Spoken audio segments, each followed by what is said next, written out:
Here we are. Welcome, everybody.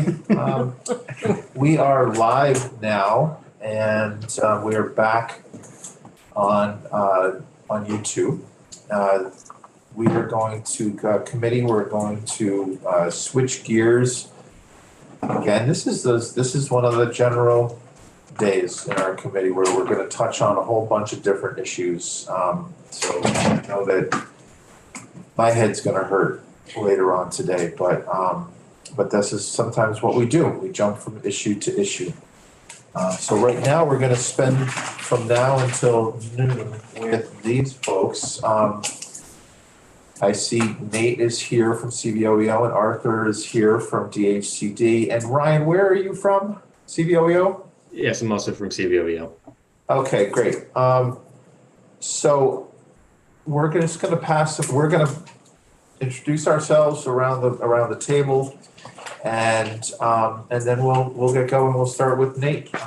So Representative Tom Stevens from Waterbury, representing Waterbury, Bolton, Huntington, and Beals Gore.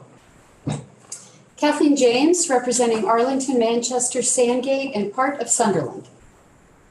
Claudia Lamont, representing Morristown, Elmore, Worcester, Woodbury, and the northern part of Stowe. Representative Emily Krasnow, representing South Burlington. Ashley Bartley, Fairfax and Georgia. Caleb Elder, Bristol area. Dennis LeBounty, Linden, Sutton, Newark, Sheffield, Wheelock.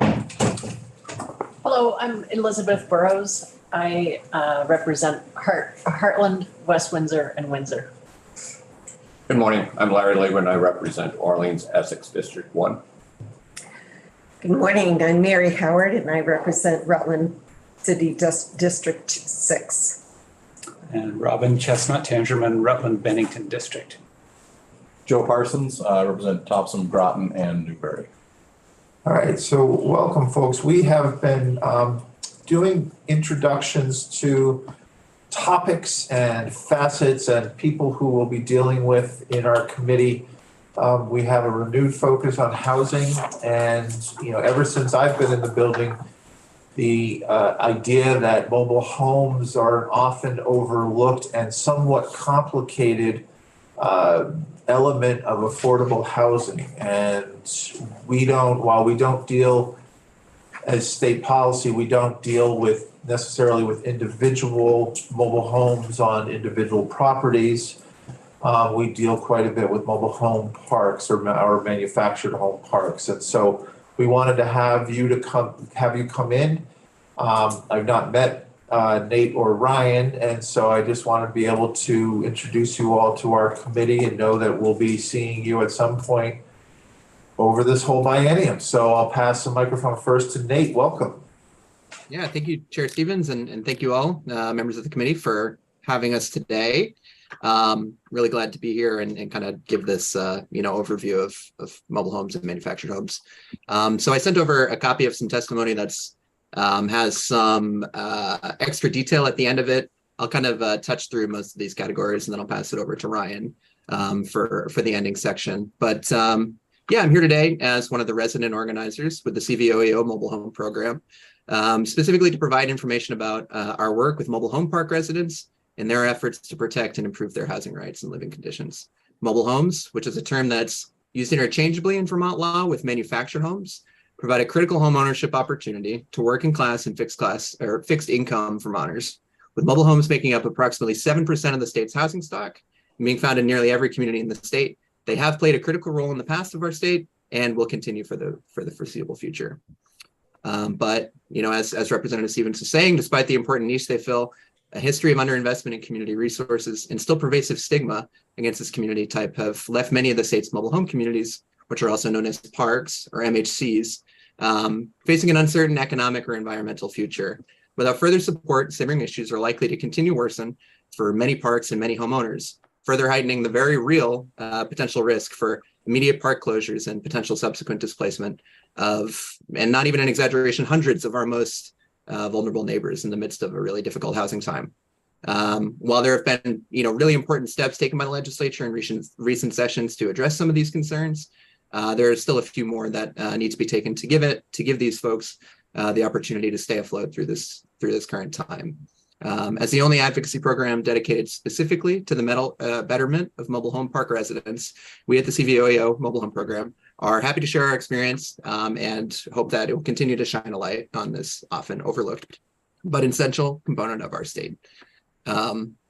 So just kind of generally, what is a mobile home? What is a manufactured home? As I mentioned before, they're used interchangeably in Vermont context when referring to factory-built homes. Specifically, that term came into use in 1976 with the first federal standards for mobile homes.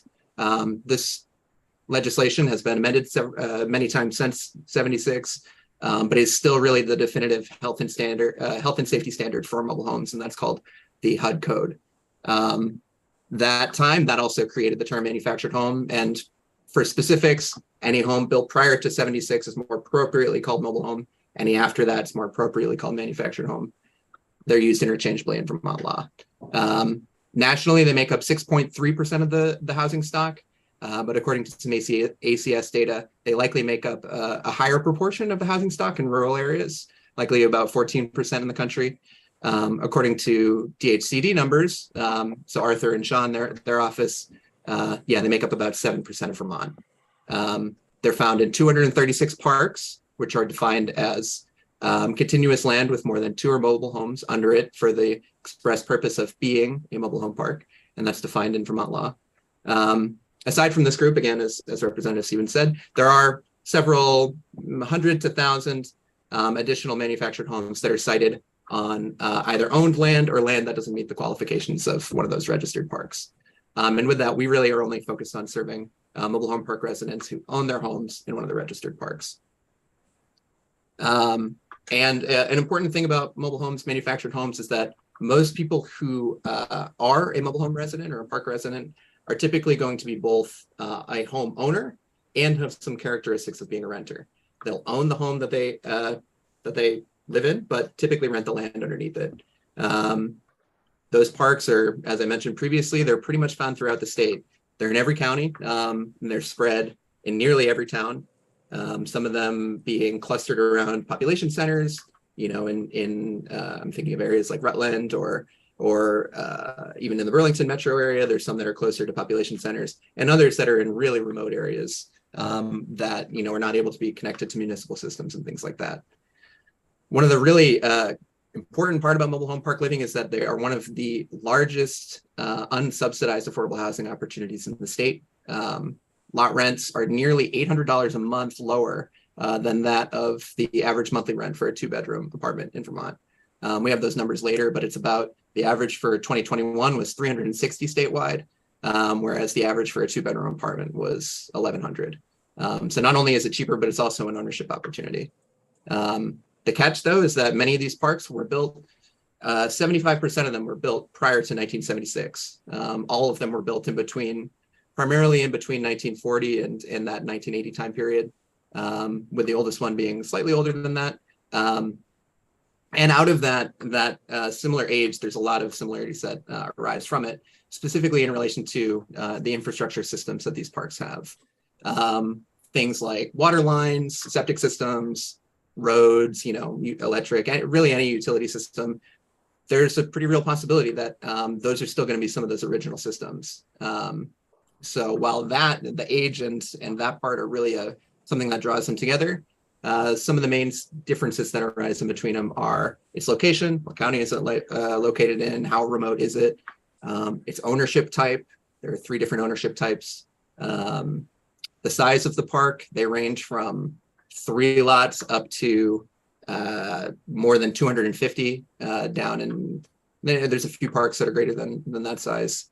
And the park geography, is it located in a floodplain? Is it located near trees? Is it located near any other potentially environmental hazard? And then the last part on really, what is a mobile home? Why do we even use this term manufactured home? And that's really because the term mobile home is a misnomer, even though it's, associated with the Vermont mobile home law and our program in and of itself. Nationally, 90% of manufactured homes are not relocated after they're sited.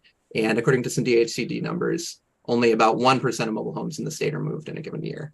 And sometimes, really what this creates is that the mobility is seen as an option. You know, if there's a situation where things are degrading with a park owner, people will say, well, you know, at least you can move this out of here. But the reality is that either because of the cost or, you know, the age of the home, the quality of the home after moving in, after it's settled, it may not actually be a viable option.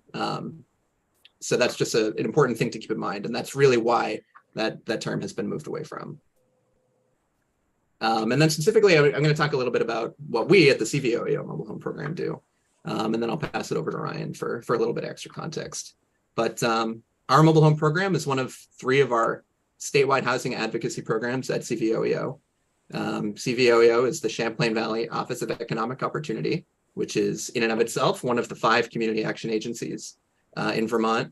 Specifically, ours serves Northwestern Vermont, but generally issues of economic, social, environmental, and racial justice, working with people to achieve their economic independence.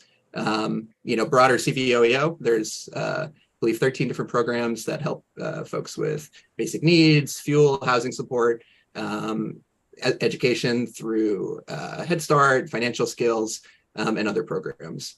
Our statewide housing advocacy programs, which are the Mobile Home Program, Vermont Tenants, and the Fair Housing Project, are our own team that serves the broader statewide for education, support, advocacy, technical assistance, and other things. The Mobile Home Program, which was created in '92, so it's just past its 30 years, has served as the only statewide mobile home park resident advocacy program in the state.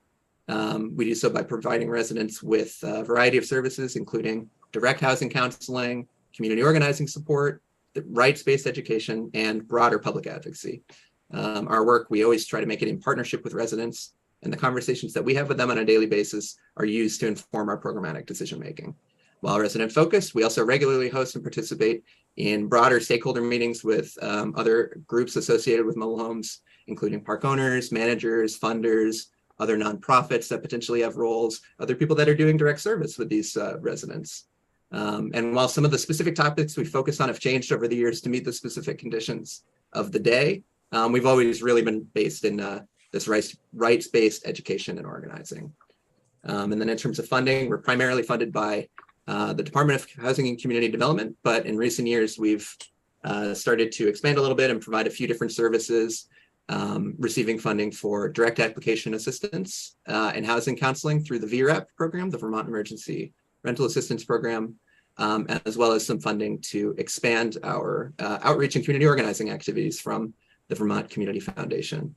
In the coming year, we're also set to additionally provide some technical assistance to residents looking to apply for the individual home repair component of the soon to be administered manufactured home improvement and repair program, originally through DHCD from funding allocated last year. And last important things on the mobile home program, through our 30-year history, we really have never been more than a 4-member team, despite serving more than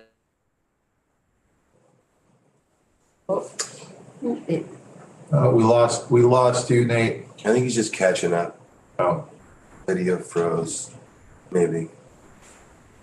See in 1 second. Nope. No.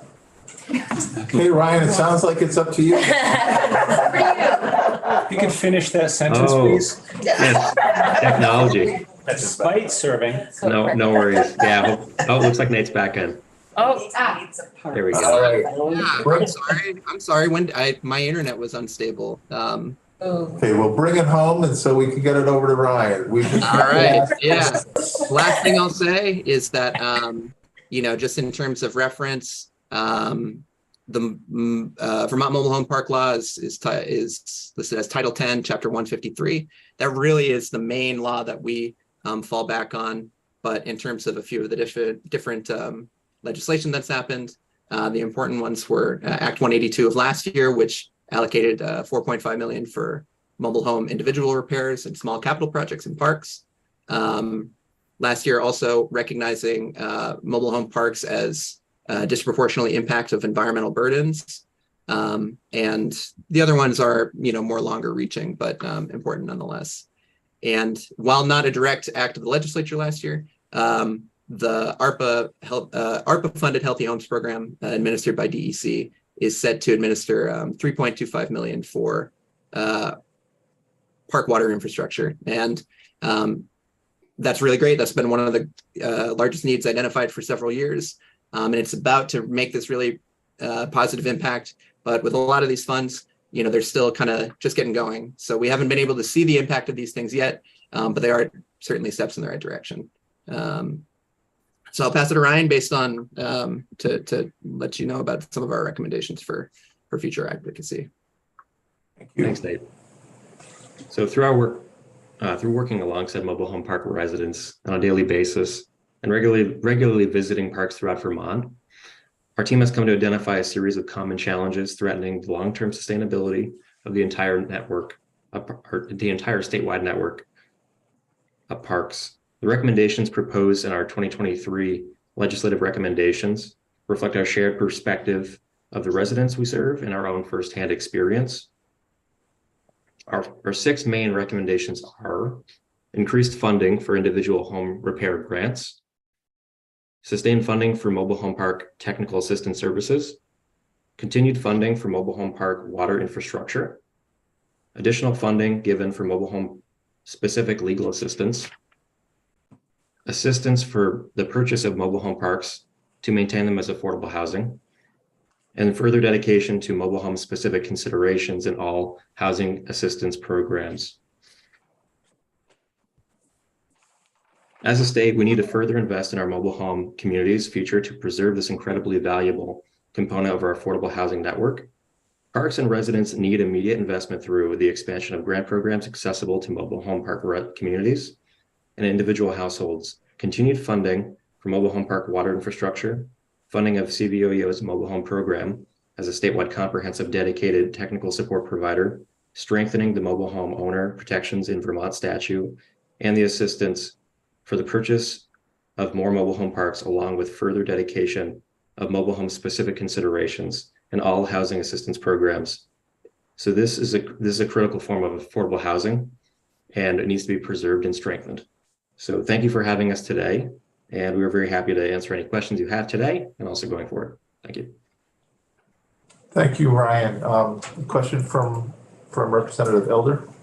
Yeah, thanks, Nate and Ryan. Really appreciate the presentation. I live in a community, I live in a town, I represent 4 towns, but I live in a town with 3 mobile home parks. So our school,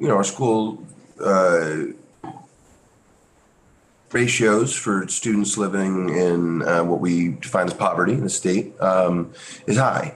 And these constituents are some of our more vulnerable constituents. All these parks are owned by a nonprofit, and that nonprofit, I'll just say, I won't name them, but they have an unsatisfactory track record.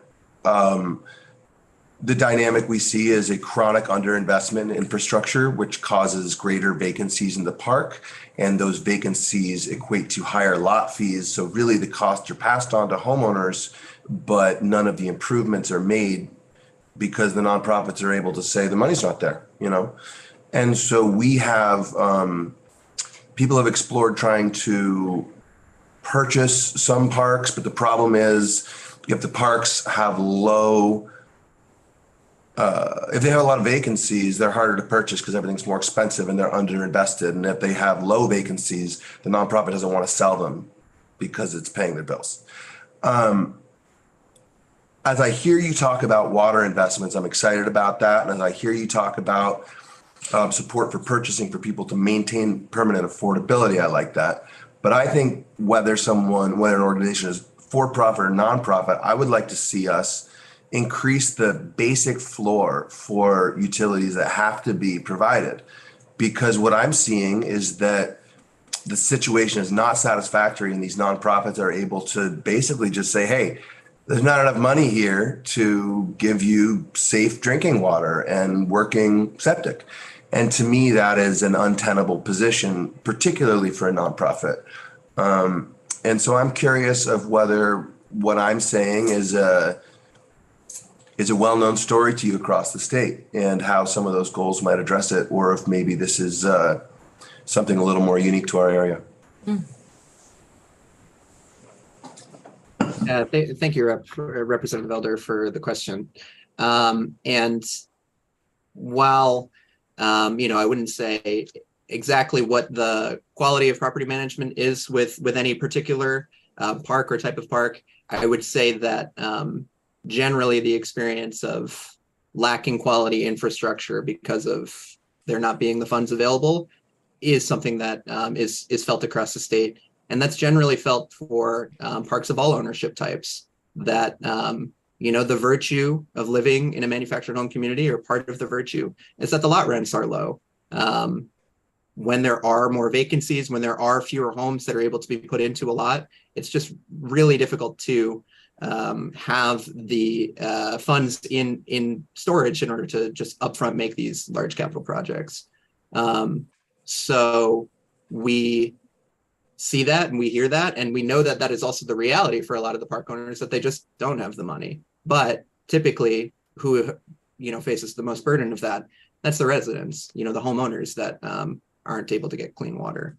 So continuing to have pathways so that park owners don't have that ability to say that, finding different opportunities for affordable financing, making it so that parks are actually able to apply for infrastructure projects at similar rates to municipalities is something that has come up many times, that the rate of financing just for these projects is significantly worse than a town or even a village is able to access in Vermont. So that's something that as we continue to increase access, hopefully this first expenditure will start to make a dent in some of the people that know that they've had these infrastructure projects in need for many years. They've been pushing these costs off. Well, there's a pretty large tranche of grant money now. And I hope that as they start to uptake it and use it, that, as it comes to enforcement about clean water standards, that, hopefully we can, find some ways to make sure people are actually able to get the drinking water. Representative Burrows. You mentioned that there were 3 types of ownership, but you didn't mention what they are. Would you mind explaining?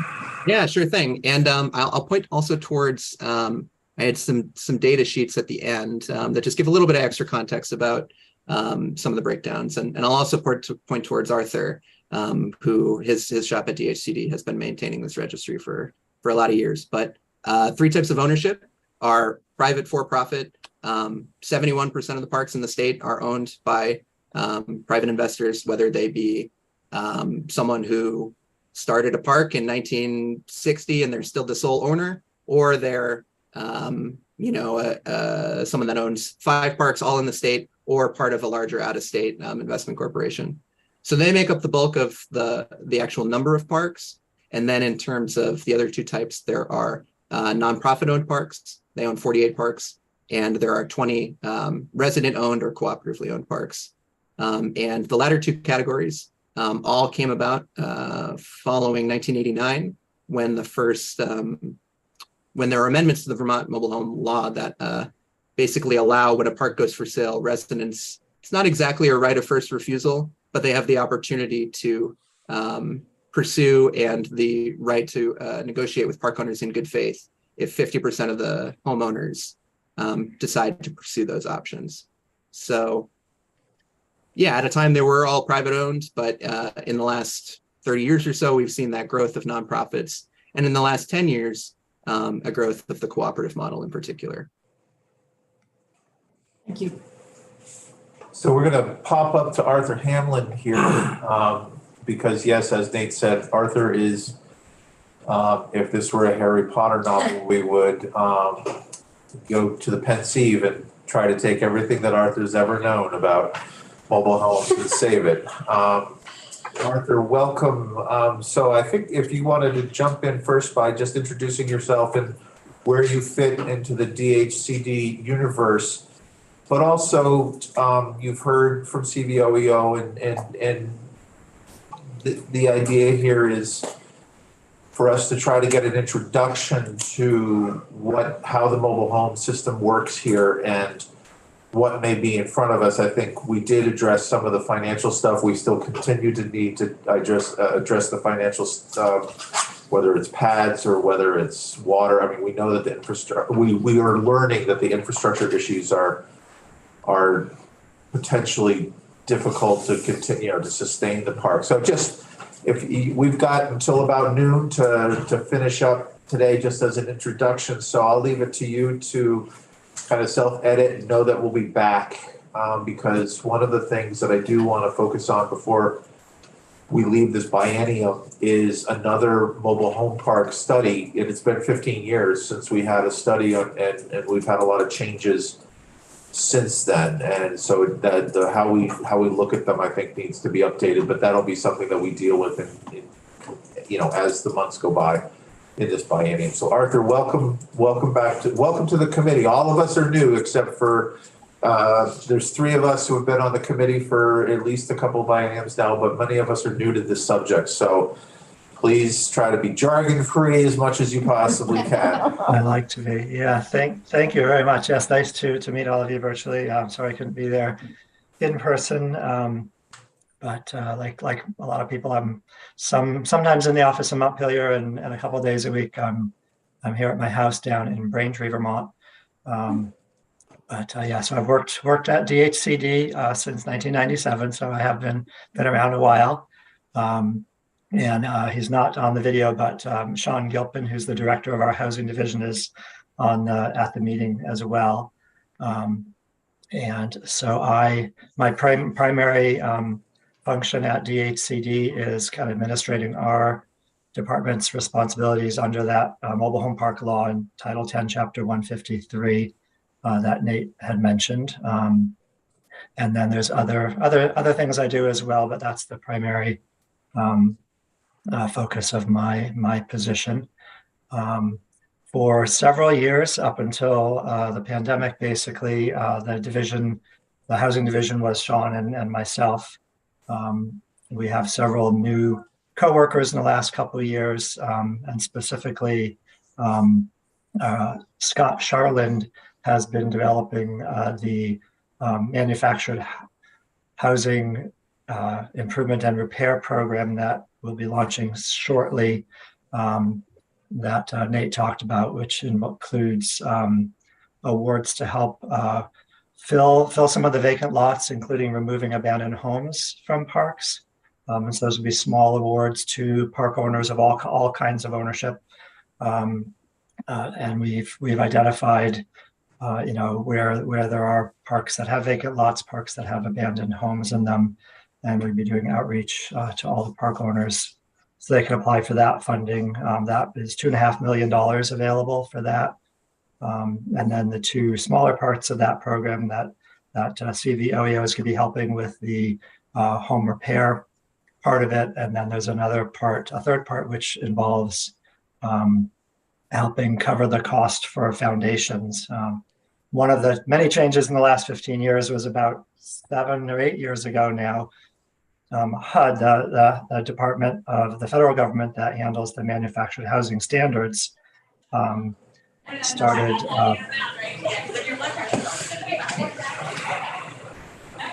It's just people. Are you able to hear me? I was getting feedback. Yes, there were some loud voices going by. We're no longer up on the top floor where it's much quieter than it is here. Okay, all right. Sorry for the interruption. So in about 2016, HUD started rolled out and started enforcing their installation and foundation requirements for new HUD code homes nationwide, including in Vermont. And what that primarily means in Vermont is that most new homes being set up have to be sited on a frost protected concrete slab. And then there's some other miscellaneous requirements about tie downs, et cetera. And those need to be inspected. Those foundations can cost, $10,000, $15,000, depending on the location, the site work that needs to be done, the size of it, and other things. So the one part of this grant program that we're going to be starting is to help cover that. Because since 2016, basically the homeowner, the home buyer, is having to come up with that. They've been having to add that to their loan or to their financing for buying that home. One of the other things that's happened in the last 15 years or so, which has been really good, is after Tropical Storm Irene, the legislature gave some funding to our department to help create a down payment assistance program. Originally, it was a 3-year program, but it has since become a sustainable, ongoing program that's administered by the Champlain Housing Trust. And they work with the Vermont Housing Finance Agency, and they provide down payment assistance. It's not a grant, but it doesn't have to be repaid. We call it a 0% deferred, like second loan of $27,500 toward the purchase of a new energy efficient HUD code home. So that has been one of the changes. And then, just thinking Nate and Ryan covered everything really well, so I don't have too much to add. But one of the things that I do is the annual park registration. We also oversee lot rent increases. So in Vermont, the lot rent that people pay, which is, as Nate mentioned, was $360 average last year. I'm just kind of finishing up the 2022 registration and calculating the numbers. So it went up a little bit to $370. So the median lot rent that people are paying is about $370. It ranges from over $500 at a few parks down to, there's still a few parks, if you can believe it, where the lot rent is below $200. So there's a big variation, but and the other thing that Nate had mentioned is the high home ownership rate. Vermont is, I think the state is very proud of our high home ownership rate. In the mobile home parks, it's over 90%. Some of those might be sub-rented out to another tenant, but 90%, and we don't have data on that, but more than 90% of the mobile homes in the mobile home parks that are registered in Vermont are owned by the homeowner. They're not a rental owned by the park, in other words. Arthur, we've got a couple of questions. Representative Chestnut Tangerman. Thank you. This is prompted by your talking about the down payment assistance program, which you said is for a new energy efficient home. But Nate earlier mentioned that many of the homes are older, and I know that you generally can't get financing on a home over 20 years old, which makes it a cash transaction for people who generally are looking at a mobile home because they don't have a lot of cash on hand. Are there assistance programs or alternatives for other than just a straight cash purchase? There's not a whole lot. No, there's some of the credit unions and the banks, the Vermont-based banks do mobile home lending. The terms and interest rates and which homes qualify vary, but the older, the homes that were built, particularly if they were built before 1976, before the HUD code existed, it's very scarce. It's very difficult to get financing on those homes. And part of the down payment assistance at Champlain Housing Trust somewhat was intended originally as to help replace homes that were flooded in Irene and damaged and couldn't be lived in anymore. So there is some percentage, I don't know the percentage, some percentage of those are people who they have an older mobile home, and they're just buying a brand new one and either trading or disposing of the older one, to replace that with a new one. It's not strictly a replacement program, but they do a share of that. Otherwise for financing, it's a lot of cash transactions, basically. I think. Representative James. Thanks. Just curious, I have a number of mobile home communities in my towns as well, and I met a lot of those residents this fall, which was pretty great. I'm curious how two things, I guess, two related things. How do you specifically reach out to these folks so that how do you actively reach out to them so that they know about the programs and some of the grants that are available? And when necessary, how do you help them organize so that they can advocate with lot owners, to make the changes? The infrastructure problems in these neighborhoods were really striking. And, I didn't get the feeling that folks knew what, if anything, they could do about it. Yeah, that's a really good point. So because as the state, our side of things that I handle is really, I interact much more frequently with and generally with mobile home park owners, because we're administering and enforcing the mobile home law that they need to follow. So it's, notifications when a mobile home park is for sale are sent to the commissioner, and that gives the homeowners a 45-day right to get organized and decide if they would like to look into buying the park with a nonprofit assistance or through a cooperative, reviewing those lot rent increases and occasionally facilitating mediation of larger increases. That I didn't really talk about how that works, but that comes up occasionally. So I communicate regularly with park owners, but the organizations that really do the outreach to the residents are CVOEO Mobile Home Program, and then there's another organization called the Cooperative Development Institute. They're based in Massachusetts, but they have several staff people who live and work and handle Vermont. So, just for example, when a mobile home park is noticed for sale, part of what I do is I notify CVOEO, I notify Cooperative Development Institute, the town. I usually send a copy. I send a copy to the elected, the legislators who cover that town, and then I will organize a meeting and I'll invite all the residents. So I get a mailing list of the homeowners with that notice. So I always invite them every time we invite them, offer to meet with them, and I'll bring in CVOEO, CDI many times, and also the local or statewide nonprofit housing agency, and so they can explain how things work, and that's basically how we reach them when a park is for sale.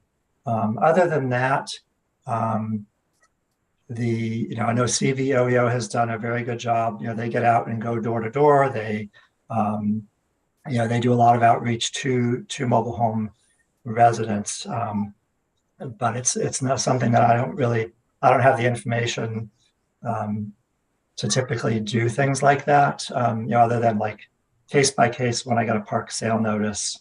And we do actively write to them, invite them to meeting, hold the meeting if they're interested. Sometimes I don't hear back from any residents and they don't want to meet, and then we don't do that. But many times we'll meet with them and then I give them the information. Thank you. And I can talk to our community organizing too. I think it was kind of in the section that I got cut out was when I was going to talk about the outreach component, and that you're totally right that many communities, regardless of where they are in the state, are somewhat disconnected from the resources that are available, whether it be because they're not sure if they're eligible. A homeowner program, are they eligible for a homeowner program? Sometimes, but not always. Are they eligible for a renter program? Sometimes, not always. So recognizing this and recognizing the disconnect, for the past few years, we've really made a concerted effort to try to get back out into communities, in the post-current pandemic era, making sure that people who typically are the ones that are most disconnected are able to know what is applicable, including, VRAP, these home repair resources, other things that can keep them from being displaced, but also to build their community, let them know what their rights are, what opportunities there are to act together. And we've seen a pretty significant increase in calls for service and increase of engagement with people from that experience. So since fall of 21, we've visited parks that represent 45% of the lots in the state. And that's been with myself and Ryan, and we've had one other person on our team, and just adding that on top of, our hotline, our VRAP services, our community organizing and our advocacy, because it is so important, because many are really disconnected. So from doing that, and then we always drive people back to the hotline that they can follow back up and get more in-depth information about rights or opportunities. Yeah, and I do referrals, I have, residents will call and we both our department and the CVOEO have websites. So we have a web page with information and forms for park owners. We have a web page for residents, which frequently directs them to CVOEO.